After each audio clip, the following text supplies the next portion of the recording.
안녕하십니까. 안녕하세요. 정말 오랜만에 뵈시네요. 그러니까요. 2주 빠지셨죠? 2주 빠졌죠. 어디 갔다 오셨어요? 이번에 좀 네. 잠깐 해외 좀 다녀왔습니다. 구체적으로 좀 설명을 해주셔야지 저희들도 간접 경험이라도 해야 될 거 아니에요. 맞습니다. 예. 네. 우리 요새 좀 경제가 좀 어렵잖아요. 예. 그런데 이번에 터키하고 그리스를 좀 갔다 왔습니다. 근데 그리스란 나라만 전부 다. 그러니까요. 그리스란 나라가 솔직히 금융위기 이후에 상당히 어려운 그런 상황이 있잖아요. 예. 근데 요새 상당히 회복이 되는 것 같더라고요. 오. 관광객도 엄청나게 많이 늘고 또 그쪽 바자르 소상공인들 하는 장사하는 것들 이런 것들 상당히 활성화되고 있고 그래서 이게 세계 경기가 좋아지지 않느냐 하는 이런 생각도 실제로 기사에 보면 남유럽 경제가 좀 좋아진다는 기사가 계속 나오고 있습니다. 실제로. 터키는 어떤가? 터키도 보니까 지금 그랜드 바자하고 그다음에 터키 시내에 있는 바자를 가봤는데 여기 그쪽도 외국 관광객들이 계속 늘어나고 있다는 얘기를 듣고요. 상당히 좋아지고 있다는 느낌을 받고 있어요. 혹시 거기는 오래된 나라라서 그 관광 자원들이 많잖아요. 예, 그래서 많이 오는 건 아닐까요? 혹시? 그건 사실이죠. 예, 그건 사실인데 그럼에도 불구하고 그 바자르에서 네? 그 물건들을 얼마나 사느냐가 중요한데 그게 상당히 늘어나고 있다는 이런 감을 받고 있어요. 우리도 그랬으면 좋겠네요. 맞아요. 그래야죠. 우리 소상공인들 지금 엄청 어렵다고 그러거든요. 그렇죠. 그래서 저도 그 부분을 집중적으로 좀 보고 왔어요. 그러니까 생계형 창업 이러면 네. 지금 그 말 듣는 자체가 무서워요. 저도 이제 얼마 안 남았으니까 뭐 창업은 해야 될 건데 생계형 창업 이러면 이제 무서워지는 거예요. 저도 마감은 어떡하지 이런 걱정도 많이 되고. 예. 맞습니다. 그래서 오늘 모신 분은요. 소상공인 시장 우리 진흥공단의 이일규 이사장님 모시겠습니다. 어서 오십시오. 어서 오십시오. 안녕하세요. 네, 반갑습니다. 반갑습니다. 두 번 찍었습니다. 아이고 안녕하십니까. 와. 가운데 앉으세요. 가운데. 네. 가운데 황제 의자처럼 편하신데.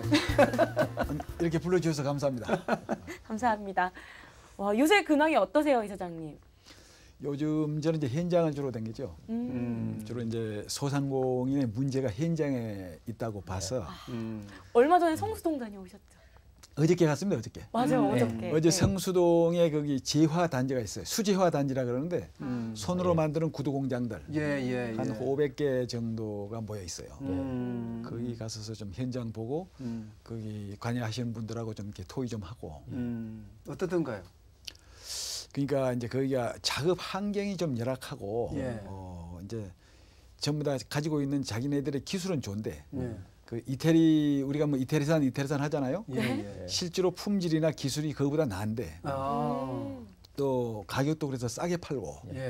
근데 그것을 좀 어떻게 대량으로 좀 생산을 해서 잘 팔 수 있는 그랬으면 좋겠는데 그걸 못 하는 거예요. 그래서 이제 그걸 좀 이렇게 공공기관이나 정부 쪽에서 좀 도와줄 수 없냐.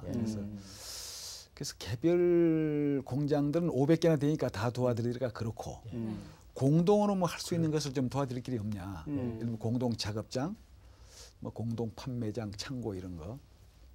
이런 문제가 좀 제기돼서 한참 열띠게 토의를 했고요. 오후에 또 갔습니다. 어제 오후에. 어제 오후는 또 물레동에 영등포 물레동에 기계금속 가공 단지라는 게 있어요. 기계금속 가공 단지요. 거기는 우리 각종 뭐 기계금속 관련되는 가공 공구 이런 것들이 한 1,300여 개 점포 공장이라고 봐야죠. 조그마한 공장들이 모여 있어요. 네. 거기에 이제 그 사람들은 뭐 여러 종류인데 뭐 현대자동차나 우리 삼성전자 같은데 바로 납품하시는 분들도 있고 또 바로 납품을 못하고 한 4, 5단계 늦게 이제 거쳐서 이제 납품하는 분들도 있고 이제 거기 가서 또 이제 우리 저 중소기업 청장님 모시고 또 같이 그 관계하시는 분들 모시고 업계 대표분들 좀 모시고 문제가 도대체 뭐냐 풀려면 어떻게 해야 되냐 그래서 여러 가지 방법들이 막 나오고 그래서 이게 문제가 나오면 다 풀면 다 좋죠. 근데 다 못 풀잖아요. 그렇죠. 이제 풀 수 있는 걸 이제 머리 맞대고 풀어야죠. 이사장님 내수 경기가 어렵다는데 그 현장에 가보니까 진짜 그렇던가요? 진짜 어려워요. 네, 진짜 어렵습니다. 진짜 어렵다는 뭐 이렇게 우선 안 팔려요. 뭐냐면 우선 소상공인들이라는 게 공짜는 만들고 제조업하는 거거든요. 상은 주로 이제 파는 거 위주 아니에요. 만들어 가지고 파는 사람들이 소상공인들이에요. 규모가 적은. 예. 예를 들면 김밥집. 김밥집도 만들어서 팔잖아요. 예, 예. 빵도 만들어 가지고 팔잖아요, 다. 예, 예. 그러니까 어떤 분들은 이제 소공인으로 이제 구분하기도 해요. 만드는 분들을. 그러니까 소상공인 하면 이제 규모가 작은. 그러니까 이렇게 보시면 돼요. 좀 얘기가 길어지는데. 예, 길어도 괜찮아요. 네, 그건 꼭 알아야 되니까. 우리가 이제 집을 나서 가지고 네. 직장에 들어갈 때까지 보이는 게 전부 다 소상공인들이에요. 설명되기 쉽네. 와, 너무 좋은 얘기입니다. 그러니까 네. 우리 집 딱 나갈 때 이제 차 타고 이렇게 나가려면 왼쪽에 우리 저기 구멍 가게 있잖아요. 그렇죠, 그렇죠. 좀 가서 짜장면 집 있고요. 네네. 그다음에 세탁소 있고, 네. 좀 음식점 있고, 쭉 이렇게 이제 이발소 있고 이용소 있고 다 보고 가지 않습니까? 빵집 있고, 떡집 있고, 전부 다 우리 소상공인들입니다. 예. 야, 거기가 안 팔린다고 하면 큰일인데요. 특히 이제 지난번에 우리가 왜 4월 16일 날 세월호 사건, 세월호 사고 터졌지 않습니까? 그 뒤로 더 이제 침체되죠. 소비가 안 되니까. 그래서 그 지역마다 조금 차이는 있지만, 그런 이제 업종별로는 좀 차이가 있지만, 저는 대체로 그 일이 있기 전보다도 10%에서 20% 정도 떨어져 있다고 하는 것이 조사 결과입니다. 그럼 먹고 살기가 정말 막막하겠는데요. 그래서 이제 그 내수를 좀 이렇게 진작시키고 또 이제 크게는 수출도 좀 되게 하고 해서 좀 전반적으로 올려야 되는데 그게 좀 숙제 아닙니까? 그래서 지금 그러고 쫓아다니는 거죠. 그래서 현장에 가서 문제를 좀 풀어보자. 제가 뭐 가만히 앉아 있다는 것은 좀 그렇잖아요. 그렇죠. 경기가 풀릴 때까지 앉아 있으라. 그 좀 얘기가 좀 그렇잖아요. 풀도록 노력해야죠, 빨리. 진짜 소상공 시장진흥공단 지금 새로 출범해서 이사장을 맡으셨는데 진짜 중요한 시점인 것 같아요. 우리 소상공인은 550만. 그렇죠? 그다음에 재래시장이 1,500개. 550만요? 그렇습니다. 1,500개요? 그렇죠. 재래시장이. 그러니까 이제 우리 지금 재래시장이라고 말씀하셨는데 이제 좀 이렇게 말을 전통시장으로 이름을 바꿨어요. 전통시장. 전통시장이다. 교수님. 그래서 법의 명칭도 전통시장으로 했어요. 그러니까 우리의 역사와 전통을 이어받은 시장으로서 우리가 계속 유지 발전시켜 나가야 될 공간이다. 이런 차원에서 이제 전통시장으로 했고 지금 말씀대로 일반 그 전통시장이 우리나라에 1,500개가 좀 넘습니다.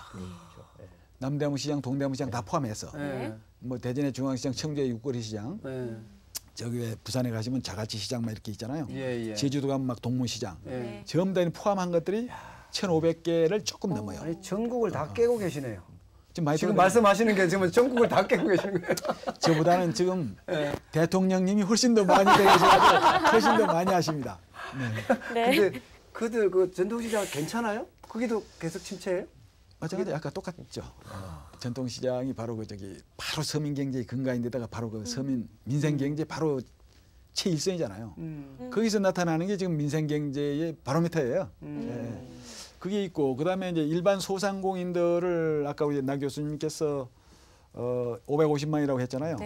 이제 조금 이제 조사할 때마다 조금 틀리는데 지금 한 560, 70만 정도로 이제 조금씩 이제 올랐는데 왜냐하면 통계가 이제 2012년 통계하고 2014년 통계하고 조금 다르잖아요. 560만 그게 업체 수가 292만 개예요. 얼마 이제 2011년 통계는 283만 개라고 그랬는데 2012년 말로 기준해 보니까 292만 개더라고. 그 소상공인 업체 수가. 이제 그 중에서 한 10%를 좀 넘는 한 29만 4천 개 정도가 소공인이에요. 아까 주로 제조, 구두 만들고 아까 왜 각종 공구 뭐 부품 만들고 하는 데가 그걸 보고 이제 제조업이니까 소공인이라고 해서 그분들은 왜 조금 일반 소상공인들하고 조금 차이가 있잖아요. 그렇죠. 제조업을 하니까 뭔 차이가 있냐면 일반 소상공인들 도소매업이나 이제 음식업 이렇게 하시는 분들은 비교적 창업을 빨리 해요. 그리고 안 되면 빨리 닫아요. 그러니까 요새 너무 과밀하다. 좀 이렇게 준비돼 가지고 창업을 하지. 이런 얘기들 많이 하지 않습니까?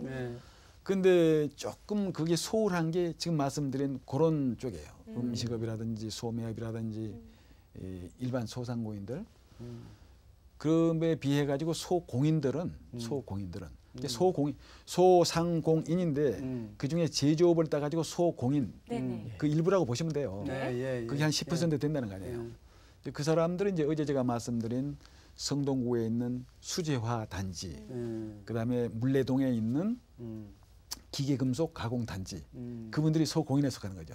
이제 그분들의 경우는 일반 소상공인들보다는 창업을 하려면 준비가 돼 있어야죠. 정말 오랫동안 준비했겠죠. 네, 자기가 기술도 좀 닦아야 되고 거기 일반 거기 공장에 들어가 가지고 훈련을 좀 받은 다음에 그래야 자기가 창업이 가능하잖아요. 이제 그분들은 준비되지 않으면 창업을 못 한다. 그렇죠. 그러니까 한번 창업을 하면 오래 간다. 그렇죠. 그래서 계속 발전시키기 때문에 고용도 그분들이 더 창출시킬 수 있다.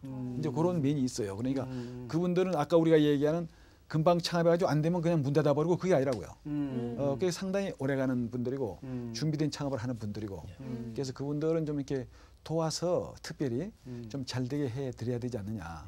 그래서 요새 부쩍 지금 소공인들을 찾아다니고 있죠. 소공인들이 전국에 그러면 이제 서울만 이렇지만 전국에 다 29만 정도가 되니까 다 산재에 있겠네요. 산재에 있습니다. 주로 어떤 제품들을? 그러니까 이제 이렇게 보시면 됩니다. 이제 뭐 농기구를 제조하시는 분들 이제 제조업인데 비교적 좀 토시형 소공인이라 그래갖고 좀 한 곳에 모여 있는 데들이 많아요. 한 곳에. 예를 들면 동대문 그 옆에 창신동 거기 가면은 왜 그 봉제 패션 하시는 분들 봉제 그쪽에 다 있죠. 네, 그분들이 몰려 있습니다. 거기에 가보셨어요? 예, 저는 몇 번 가봤습니다. 그럼 이제 대화가 되네요. 거기 가 보시면 뭐 이제 지하도 있고 해가지고 좀 꼬방같이 막 환경이 열악하죠. 그분들이 있고 예를 들면 그 아까 말씀드린 그 이제 물레동에 기계 그 단지 있고 아까 이제 수제화 단지. 그다음에 저 성남 같은 데 가시면은 빵 공장들이 모여 있는 데가 있습니다. 지혜가 제빵 단지 그래가지고 그분들도 한 80여 분들이 저기 그 지역에 모여 있더라고요. 그리고 이제 인쇄업 같은 경우도 그 좀 대부분 집적이라 그러죠. 모여 있다 그래가지고 인쇄업 같은데. 근데 충무로 여기가 뭐 그건 이제 전국으로 이제 도시회가 많이 몰려 있어요. 그러니까 한 곳에 산재해 있는 몇 군데를 가지고 이렇게 뭘 애로사입니까 도와드릴 게 없습니까 하는 것보다는 전부 다 모여 있는 데를 곳에 가서 좀 공동으로 이제 작업장도 공동 그다음에 판매장도 공동 창고도 공동 교육장도 할 수 있는 것은 좀 많이 모여 있는 데가 쉽잖아요. 그렇습니다. 그래서 저 많이 모여 있는 데를 제가 많이 찾아다니죠. 근데 제가 느끼기에는 저는 이제 경영학을 공부를 했고 또 오랫동안 언론사 생활을 해보니까 수제화 공장이나 아까 기계가 공장이나 단지나 이런 데가 저는 충분히 기술력이나 이런 게 발전할 수 있다고 저는 생각을 해요. 실제 품질력도 괜찮고. 문제는 디자인인 것 같아요. 참 거기에 플러스하는 브랜드. 이 두 개가 안 되는 거예요. 디자인이나 브랜드가 좀 되면 이게 전 세계적으로 나가도 뭐 어렵지 않거든요. 이탈리아 가보시면 아시잖아요. 조그만 공장들이잖아요. 그런데 모여서 조합 형태로 모여든다든가 아니면 뭔가 뭐 그 가내수공업까지 다 모여서 하나의 기업이 되고 이게 막 세계적으로 팔리거든요. 지금 대만도 사실 그렇잖아요. 대만도. 자기 가족 중심의 어떤 소공장들이 많잖아요. 우리는 좀 다르긴 하지만 근데 그런 식으로 좀 이렇게 디자인과 브랜드를 지원해주고 그들이 공동 생산해서 명품으로 판매할 수 있게끔만 해준다면 제가 봐서는 충분히 가능할 것 같은데. 감사합니다. 먼저 감사합니다. 드리고 싶은 말씀을 미리 해주셔서. 아니 뭐 보시면 하더라도 전부 다 제일 좋은 공구다 이렇게 생각하고 쓰거든요. 다 아마 집에 요즘 대부분 있어요. 근데 아까 말씀하신 대로 하면 그 물레동에 그 단지에서 보시 만들어낼 수 있잖아요. 충분히. 근데 이제 이런 것 같습니다. 저기 이제 디자인이라고 하는 것을 기술 다음에 좀 여유 있게 찾을 수 있는 걸 디자인으로 생각했던 것 같아요. 그렇죠. 그렇죠. 그렇죠. 그러니까 이제 우선 기술도 지금 못 배워가지고 이것도 하나를 못 갖고 있는 상태인데 무슨 디자인을 하라는 얘기냐 이제 이렇게 생각을 정확하게 현장 이야기다 이거. 현장에서는 그렇게 생각하고 계시는 거예요. 그게 이해가 가죠. 실제로. 그런데 사실은 이제 디자인을 하시는 분들은 이제 뭔 생각을 하냐면 그 디자인이라고 하는 것은 우선 사람을 위해서 하는 거 아니냐. 사람이 편하라고, 사람이 쓰기 좋으라고, 그다음에 사람 느낌에 좋으라고 그게 만드는 게 이제 디자인인데 디자인이 별도로 뭐 보기 좋고 뭐 장식하고 이게 뭐 이렇게 여유가 있어 하는 거 이런 것이 아니다. 기본적으로 사람을 위해서 하는 것이니까 기술을 개발할 때부터 사람에 맞게 이렇게 개발하는 것이 바로 그 디자인 개념이다. 이렇게 생각하거든요. 네. 진짜 좋은 말씀이죠. 네, 그러니까 이제 우리가 저쪽에 이제 수제화 단지라든지 그런 데 갈 때도 보면 그 처음부터 디자인 개념을 좀 집어넣으면 좋은데 지금 말씀하신 대로 우리가 생각하는 아까 기술부터만 생각하더라. 그래서 교육이 필요하다는 겁니다. 그래서 이제 그 많이 모아 있는 그 단지에는 저기 맨 처음에 시작하는 게 공동 교육이에요. 공동 교육. 그래서 그 공동 교육이라든지 소위 공동 물류 창고를 진단지 하는 것은 좀 이렇게 정부 쪽에서 공공 부분에서 좀 지원해 줄 수 있잖아요. 공공 부분에서 지원해 주는 것도 한계가 있거든요. 돈은 항상 제한돼 있는 데다가 그 개별적으로 장사하는 분들을 일일이 도와드린다는 것은 서로가 손해거든. 돈도 낭비고 그 사람도 경쟁력이 자꾸 떨어져요. 그래서 주로 공동으로 하는 인프라적인 측면을 도와드리는 거거든요. 그래서 이제 그런 측면은 좀 도와드릴 때 소위 교육을 통해서 기술을 하면서 이런 그 디자인적으로 신경을 써야 된다. 그래서 공장에 이제 공원을 쓸 때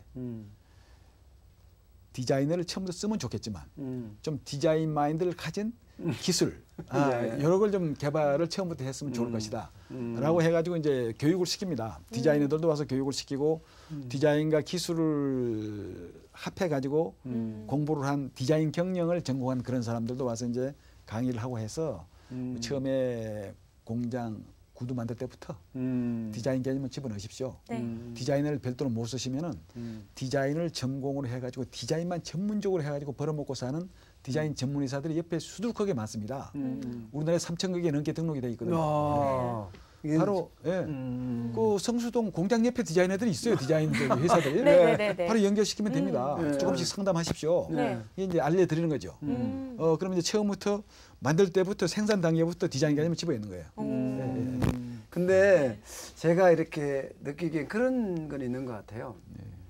그 아까 말씀하실 때 소공인들이 제조한 제품들이 좀 잘 만들어진 제품 이런 것들을 좀 이렇게 광고 홍보할 수 있는 그런 마케팅할 수 있는 채널들 이런 게 좀 있었으면 물론 이제 뭐 소상공인 쇼핑도 있고 뭐 그 어디죠?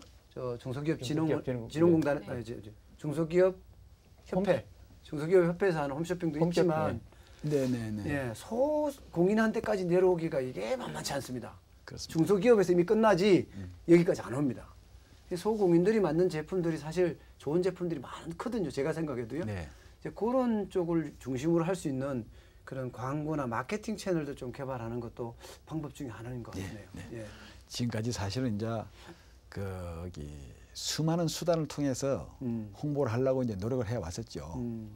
그 예를 들면 저희 공단에서 가지고 있는 홈페이지에도 올려보고 또 저희 요새 왜 SNS 수단들이 꽤나 있잖아요. 페이스북이라든지 이제 이런 걸 통해 가지고서 이제 계속 해보고 여러 가지 수단을 통해서 하고 있어요. 그리고 또 지방에 각종 그 매체들이 있어요. 그 뭐 시장지라고 하든지 소상공인 신문이라든지 이제 이런 거에다가 이제 자꾸 내기도 하고. 때로는 이렇게 소상공인 방송을 통해서도 막 그 홍보를 하고 하는데 역시 항상 부족한 게 홍보거든요. 알려져야 되거든요. 맨날 우리 저기 박근혜 대통령님 말씀하시는 거 있잖아요. 국민이 모르는 것은 안 하는 거나 마찬가지다. 알려야 되거든요. 그래서 정말 그 맞는 말씀이거든요. 그래서 이제 그걸 하려고 열심히 노력하는데 우리 여기 매일경제 TV에서도 그런 좀 프로그램을 좀 만드셔 가지고 좀 소상공인들 제품 좀 알릴 수 있게 소상공인들 스토리를 좀 알릴 수 있게 그렇게 좀 도와주시면 감사하겠습니다. 알겠습니다. 고맙습니다. 고맙습니다. 지금 이야기하다 보니까 벌써 시간이 다 지났어요. 마지막으로 꼭 이 말은 꼭 해야 되겠다 하시는 말씀이 조금만 더 주셔야 돼요. 지금 저는 반밖에 안 하는 줄 알고 좀 핵심 얘기를 안 했어요. 전통시장 얘기가 나와야 되거든요. 우리 지금 전통시장을 지금 저기 발전을 시켜야 되는데 문자 그대로 전통시장 아니겠어요? 이 우리나라의 역사와 그러니까 그 전통시장별로 역사와 전통이 있어요. 역사와 전통을 토대로 해서 특색 그 시장의 특징을 개발해야 됩니다. 그 시장의 특징을 딱 개발하려면 그럴 수 있을 것 같아요. 혼자 생각가지고는 안 돼요. 네. 일종의 그 시장 상인들, 그다음에 그 주변에 계신 분들하고 합의 과정을 거쳐야 돼. 그렇죠. 우리 시장은 이걸 특징으로 해야 그 아이디어 좋다. 정말 좋다. 예를 들면 저쪽에 청주 서문시장에 가서면 삼겹살이 유명해요. 그 삼겹살이 역사와 전통이 있답니다. 청주 분들은 이시조선 때부터 삼겹살은 청주로부터 출발했다 이렇게 알고 계십니다. 그래가지고 이제 삼겹살 거리를 만들어 가지고 그럼 막 찾아옵니다. 대구 막창 나 대구 막창도 난리더라고. 그것도 난리고 수원 지동시장에도 가면 또 저기 순대. 그다음에 저기 뭐지 전주 막걸리. 전주 막걸리. 저도 많이 가봤어요. 굉장히 잘하세요. 그리고 또 구미에 가보시면요. 구미 중앙시장을 갖다가 새마을 중앙시장으로 이름을 바꿨어요. 새마을. 거기는 새마을. 왜냐하면 거기에 그 구미 시에가 저기 고 박정희 대통령 생가가 있잖아요. 생가. 그 새마을이 생각이 나거든요. 그러니까 새마을을 이미지화해서 시장을 좀 조형물도 새마을 이미지가 나타날 수도 하고. 야, 그거 정말 아이디어 좋네. 그다음에 이제 그 경영 시장을 경영해가는 경영 있잖아요. 경영의 컨텐츠도 새마을 운동의 컨텐츠로 바꾸겠다 이거예요. 근면자조 협동.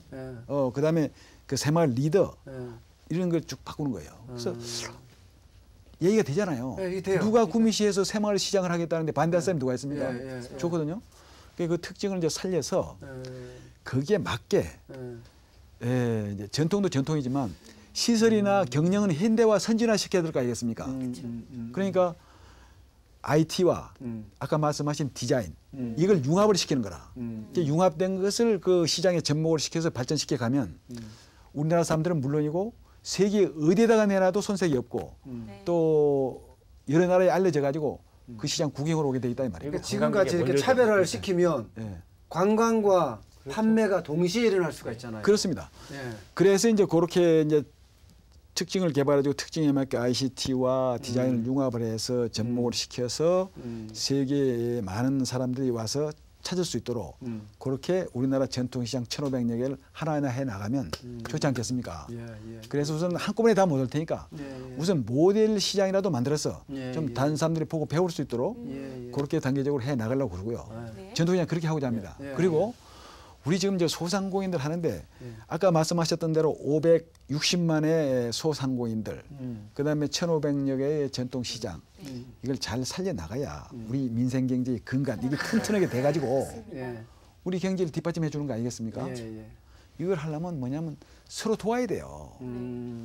전통시장 간에도 돕고 소상 간에도 돕고 그다음에 전통시장 소상공인들과 이들에게 도움이 될 만한 대기업분들, 중견기업분들, 그리고 대학을 비롯한 교육기관, 그다음에 은행을 비롯한 금융기관, 그다음에 공공기관들 많아요. 뭐 저기 한전도 있고 도로공사도 있고 또 우리와 같은 공단도 있고 석유공사도 있고 많아요.